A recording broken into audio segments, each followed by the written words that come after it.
हमारे चैनल को सब्सक्राइब करें और बेल आइकन जरूर प्रेस करें। Welcome to our YouTube channel. Don't forget to like, subscribe and share the videos. News track में फिर से एक बार आप तमाम लोगों का इस्तकबाल है और खैर मकदम है। हर बार की तरह इस बार भी मैं इस बात की उम्मीद करता हूं कि आप तमाम लोग बखैरियत और आफियत से होंगे। आज के हेडलाइंस में ढेर सारी खबरें हैं। Karnataka Congress committee minority department ने एक बहुत ही ज़बरदस्त जलसा मुनक्कद किया। धर्म परिवर्तन नहीं हो सकेगा, यानी आप अपना मजहब तब्दील नहीं कर सकेंगे। मॉब लंचिंग के तहत झारखंड में एक नया कानून बनाया गया। NEP यानी नेशनल एजुकेशन पॉलिसी की खबरें जोर शोर गर्दिश कर रही हैं। एशियन हॉकी चैंपियनशिप में भारत ने पाकिस्तान को 3-4 से शिकस्त दे दी।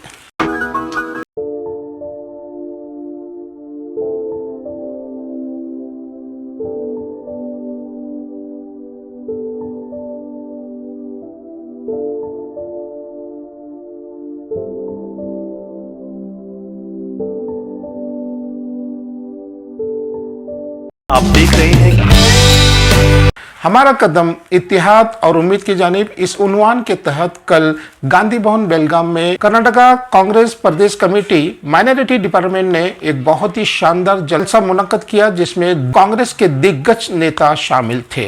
इस जलसे के रूह रवां थे श्री DK शिव कुमार, जनाब फिरोज सेठ, जनाब आसिफ सेठ, लक्ष्मी हेब्बालकर, जनाब अब्दुल जब्बार, KPPC के चेयरमैन श्री सतीश जारकिहोली और CM इब्राहिम भी इस महफिल में शामिल थे।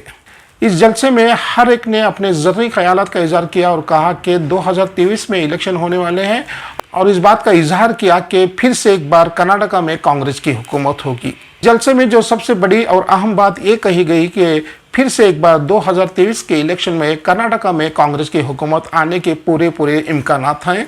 कर AIM और BJP के खिलाफ अपने ख्यालात जाहिर किए। इस जलसे में सबसे बड़ी और अहम खबर ये थी कि JDS के बहुत से नुमाइंदों ने कांग्रेस में शामिल हुए। जहाँ पे बहुत से सियासतदान ने शिरकत की, वहाँ पे क्रिश्चियन कम्युनिटी के बिशप डेरिक फर्नांडिस भी मौजूद थे, पास्टर विजय प्रकाश और नंद कुमार भी मौजूद थे। ನಾನು ಭಾಷಣ ಮಾಡಬೇಕಾದ್ರೆ ಏನ್ ಮಾತಾಡಬೇಕು ಅಂತ ನನಗೆ ಅರ್ಥ ಆಗ್ತಾ ಇಲ್ಲ. ನನಗೆ ಉರ್ದುನೂ ಬರುವುದಿಲ್ಲ, ಹಿಂದಿನೂ ಬರುವುದಿಲ್ಲ. ಎಲ್ಲರೂ ಹಿಂದಿ ಮಾತಾಡಿದ್ರು, ಜೋರಾಗಿ ಚಪ್ಪಾಳೆ ಹೊಡಿತಾ ಇದ್ದಾರೆ. ನಾನು ಖುಷಿ ಪಡೋಣ ಅಂತಂದ್ರೆ ನನಗೆ ನಿಮ್ಮ ಭಾಷೆ ಅರ್ಥ ಆಗ್ತಾ ಇಲ್ಲ.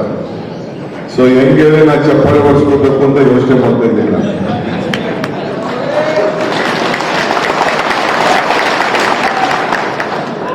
ನೋಡಿ, ಭಾಷಣ ಮಾಡದೇನೆ ಚಪ್ಪಾಳೆ ಹೊಡಿತಾ ಇದ್ದಾರೆ. ಎಲ್ಲ ನಮ್ಮ ನಾಯಕರುಗಳು ಮಾತಾಡಿದ್ದಾರೆ, ಮಂದಟ್ ಮಾಡ್ಕೊಂಡಿದ್ದಾರೆ. ಈ ದೇಶದ ಐಕ್ಯತೆ, ಸಮಗ್ರತೆ, ಶಾಂತಿಗೆ ತಮ್ಮ ತ್ಯಾಗ, ಬಲಿದಾನ,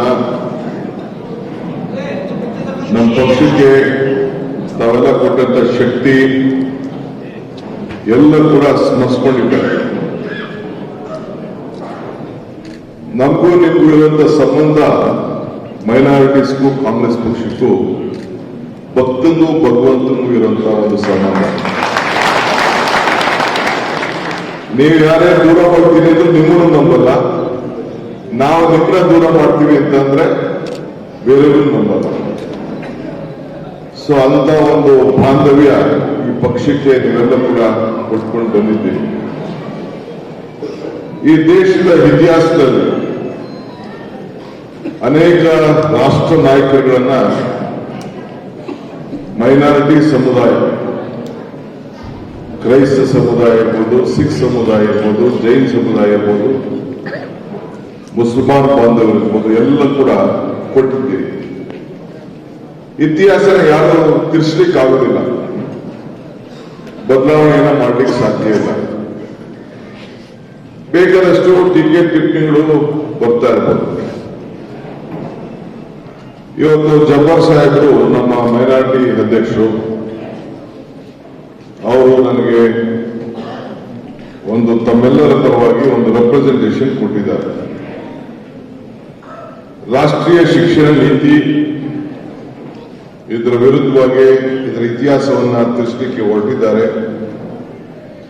ನಮ್ಮ ವಿರುದ್ಧ ಧ್ವನಿ ಎತ್ತಬೇಕು ಅಂತ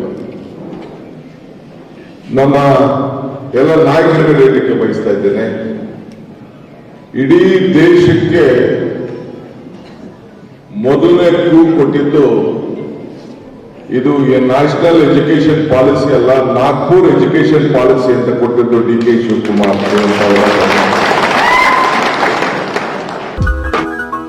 कांग्रेस की घड़ी है, आप रिकॉर्ड है, इतना आप याद रखिए. आप कमजोर होने से पूरा जिस्म खत्म हो जाए तो आप फिर सबसे बड़ी जिम्मेदारी सारे हिंदुस्तान में आज की तारीख में अहमियत रखते हैं. और किस बात की जिम्मेदारी कि आपको संविधान को, कॉन्स्टिट्यूशन ऑफ इंडिया को जिंदा रखना है, उसको तितर बितर होने देना नहीं, ये आपकी जिम्मेदारी है. और आपको जिम्मेदारी निभाने के लिए आपके साथ में इंसाफ हो, ये सब ये बड़े लोगों की जिम्मेदारी है. यहाँ जितने बैठे हैं, जहां हम फजूल बातें करते हैं वहां हमारे काम की बातें कोई सुनता नहीं है. हेलो, जहां हम बटे बुटे रहते हैं वहां हमें और ज्यादा बात की निर्देश की जाती है. चाहे फिर वो खरिया में हो, सिटीज में हो, इंस्टीट्यूशंस में हो, कहीं भी. और वो जाके ऐसी हरकतों से हम कांग्रेस पार्टी को कमजोर करते हैं. जब कांग्रेस पार्टी कमजोर होती है तो ये आज जो आपने देखा, ये बिल आया, वो बिल आया, ये कानून आया, वो कानून आया, जो मुंह में आया वो भरते जाते हैं. तो हमारी जरूरत क्या है आज? हमारी जरूरत, हम हमारे जवाहर भाई सदर साहब की तरफ से समझाया करतो. सिद्धरामैया साहब के पास उनके घर चले गए थे 10-20 आलिमों को लेके और 20 जिम्मेदारों को लेके. तो आलिमों की नजर में क्या था कि सबसे पहले हमारे बच्चों की तालीम, जहां पिछले 70 साल में, 75 साल में, अगर बेलगाम शहर आप लोग, तो जहां उर्दू स्कूल तो बहुत है, सरकारी प्राइमरी हाई स्कूल है नहीं, तो 7वीं या 6वीं में हमारा एजुकेशन कट होने लग गया था. तो ये हमने कहा कि मेहरबानी करके अगली बार बहुत काम किया 2017-18 के बीच. मुसलमान भाई, चाहे वो क्रिश्चियन हो चाहे वो मुसलमान हो, लक्ष्मी हेब्बालकर को घर की बेटी समझते हैं. कांग्रेस को ना जाति है, ना पात है, ना धर्म है. कांग्रेस तो हमेशा बसवन्ना के तत्व में, अंबेडकर के तत्व में, पैगंबर के तत्व में विश्वास रखने वाली अगर कोई पार्टी है तो कांग्रेस पार्टी है. हाँ, शक की नजर से जरूर देखा जा रहा है, लेकिन शक की नजर क्यों देखा जा रहा है आप लोगों को सबको पता है. आपको समझदार हो, समझदार को इशारा काफी है. यही इशारा करूंगी, आप एकजुट होके आने वाले दिनों में ये जो ताकत है हमको तोड़ने की, जो लगातार कोशिश कर रही है, ये ताकत को सबक सिखाने की वक्त बहुत नजदीक आया है. 2023 में इंशाल्लाह कर्नाटक राज्य में कांग्रेस पार्टी की सरकार सत्ता जरूर आएगी. आप देख रहे हैं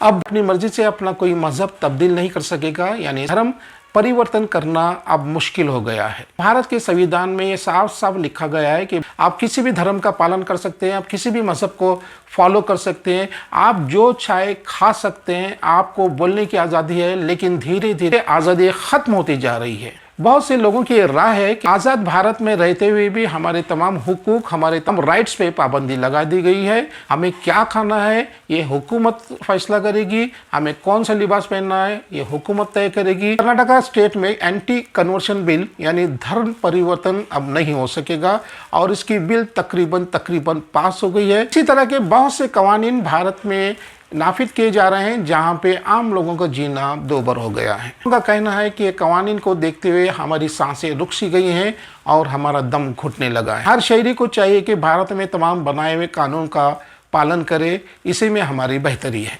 आप देख रहे हैं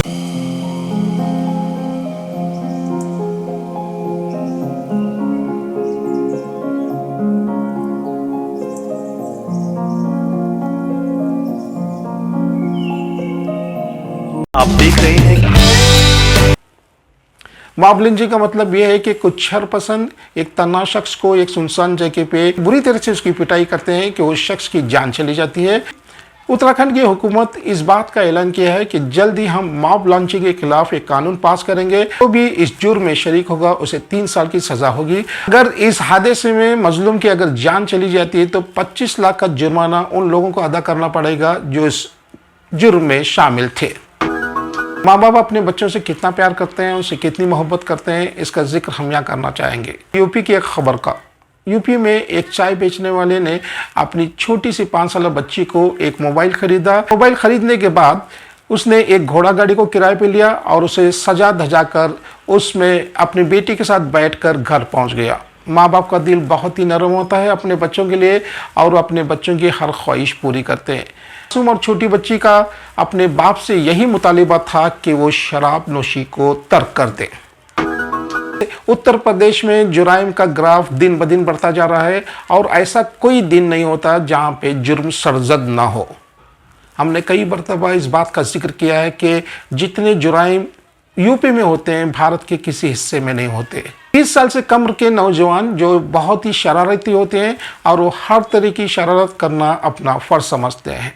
ऐसा ही एक वाक़या यूपी में दरपेश आया जहां पे कुछ चंद शरीर लड़कों ने एक 8वीं क्लास की लड़की को ये शरपसंदों ने तेज धार हथियार से उसे बुरी तरह से जख्मी किया और भाग गए। जख्मी करने की असल वजह ये थी कि ये लड़की उन शरपसंदों की बातों में आने से इनकार कर दिया। जुर्म का सिलसिला कब तक चलता रहेगा? हालांकि हमारे पास नारे तो बहुत हैं कि बेटी बचाओ और बेटी पढ़ाओ। कहाँ बेटी बच रही है और बेटी को कहाँ पढ़ाया जा रहा है? हुकूमत को चाहिए कि तमाम कानूनों को दूर रखते हुए हम बेरोजगारी, महंगाई और दूसरी चीज़ों पे अगर ध्यान दें तो हमारा मुल्क वाकई में विकास करेगा। देख रहे हैं शिफा को है जहाँ, शफा भी है वहाँ। शिफा को एक अनमोल आयुर्वेदिक दवा सर्दी, सरदर्द, जुकाम, बदन दर्द, गले की खराश, दांत दर्द और पेचिस में बहुत ही मुफीद और शिफा बख्श है। आप देख रहे हैं न्यूजीलैंड के स्पिनर जिन्होंने भारत में 10 विकेट लेके एक इतिहास रचा था, लेकिन अफसोस की बात यह है कि बांग्लादेश और न्यूजीलैंड के दरमियान खेले जाने वाले टेस्ट में एजाज पटेल को ड्रॉप किया गया है। वजह यह बताई जा रही है कि एजाज पटेल इस वक्त फिट नहीं है। इंडिया जो साउथ अफ्रीका का टूर कर रही है और जो 26 दिसंबर से शुरू होने वाला है, भारत के माजी ओपनर बैट्समैन वसीम जाफर का कहना है कि साउथ अफ्रीका का टूर भारत के बैट्समैन के लिए एक चैलेंज होगा। अगर भारत ने पहले टेस्ट में पहली इनिंग में 400 का स्कोर करते हैं तो भारत की जीत है। अब हमें यह देखना है कि हमारे भारतीय खिलाड़ी हमारे होम ग्राउंड पे अपने खेल का मुजाहरा अच्छा करते हैं या दूसरे ममालिक में भी अपने खेल का अच्छा मुजाहरा करेंगे। एशियन हॉकी चैंपियनशिप में भारत ने पाकिस्तान को 3-4 से शिकस्त दे दी। न्यूज़ ट्रैक पे खबरों का सिलसिला जारी है और मुझे बड़ी खुशी होती है कि आप न्यूज़ ट्रैक बड़ी दिलचस्पी से देख रहे हैं, सब्सक्राइब कर रहे हैं, लाइक कर रहे हैं और शेयर कर रहे हैं। तब तक के लिए खुदा हाफिज।